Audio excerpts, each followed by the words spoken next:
సంగీత స్వరాలన్నీ కూడా ఏనుగు యొక్క ఘీంకారం నుంచి నిషాదం అనే స్వరం పుట్టించారు.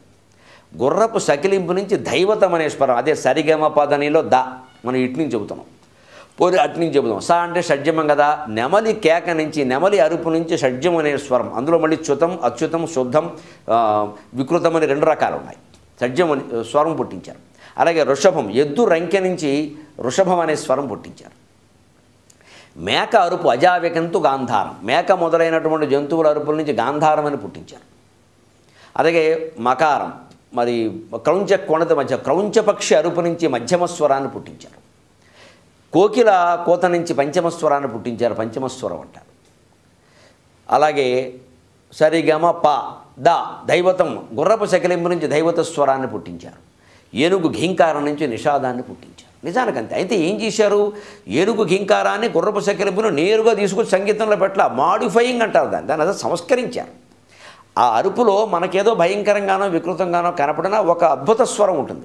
ఆ అద్భుత స్వరాన్ని తీసుకుని సంగతులతోటి మేళవించి దాన్ని సంస్కరించారు మహానుభావులు, త్యాగరాజాదులు, ఇంకా పూర్వులు కూడా. దాంతో సప్తస్వరాలు స్థిరపడి ఇప్పుడు ఏ స్వరం ఎలా పాడాలో, ఏ శృతిలో పాడాలో, ఏ సంగతి ఎందులో వేయాలో, ఏ సంగతి ఎందులో వేయకూడదో, ఎందులో మళ్ళీ మధ్యమం షడ్జమం అంటూ భేదాలు ఉన్నాయి. ఇవన్నీ సంగీతం నేర్చుకున్న వాళ్ళకి బాగా తెలుసు. అదంతా శాస్త్రజ్ఞానం. కానీ మూలం అంతే కదా. అందుకని ఆయన ఒకసారి అడిగాడు సరదాగా అవధానంలో, ఏమండి సంగీత స్వరాలన్నీ జంతువుల అరుపుల నుంచి పుట్టాడు నిజమేనా అన్నాడు.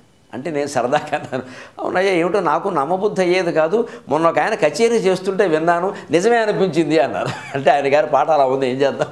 ఆయన వాస్తవంగా గుర్రం ఎలా సకిలిస్తుందో, ఏనుగు ఎలా కేంకరిస్తుందో అలాగే పాట పాడడం మొదలెట్టాడు. అందుకని అప్పుడు నాకు అనిపించేది, బహుశా జంతువుల అరుపుల నుంచి పుట్టుంటాయి, లేకపోతే ఈయన అరిస్తే ఈయన పాట పాడితే గాడి తెరిచినట్టుగా ఎందుకుంది అని అలా చమత్కారంగా జవాబు చెబుతాం. కానీ నిజానికి మనిషి యొక్క ప్రజ్ఞ మీరు గమనించండి.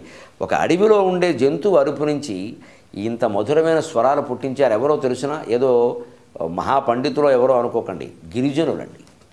వేణువుని ఎవరు పుట్టించారు? గిరిజనులు పుట్టించారు.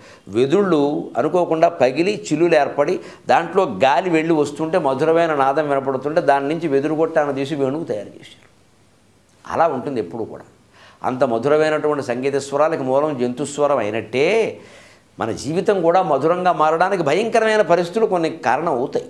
అంచేత భయంకరం ఉందని జీవితంలో బీభత్సం ఉంది, భయంకరం ఉంది అనుకోకూడదు. ఉంటాయి. వాటి నుంచి దాన్ని మాధుర్యంగా ఎలా మార్చుకోవాలో, అసౌకర్యాన్ని సౌకర్యంగా, భయం కలిగించి దాన్ని రసమయంగా ఎలా మార్చుకోవాలో మనం గ్రహించడం కోసమే సంగీత స్వరాలన్నీ కూడా. షడ్జం వదతి మాయూరో కావస్పృషభాషిణ పుష్పసాధారణే కాలే క్రౌంచ కొణతి మధ్యమ పుష్పసాధారణే కాలే విగక్కూజితి పంచమ.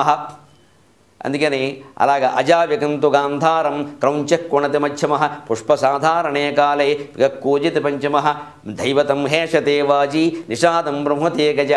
సంగీత స్వరాలు జంతువుల అరుపుల నుంచి పుట్టేటి నిజమేనా అన్నారు. నిజమేనండి.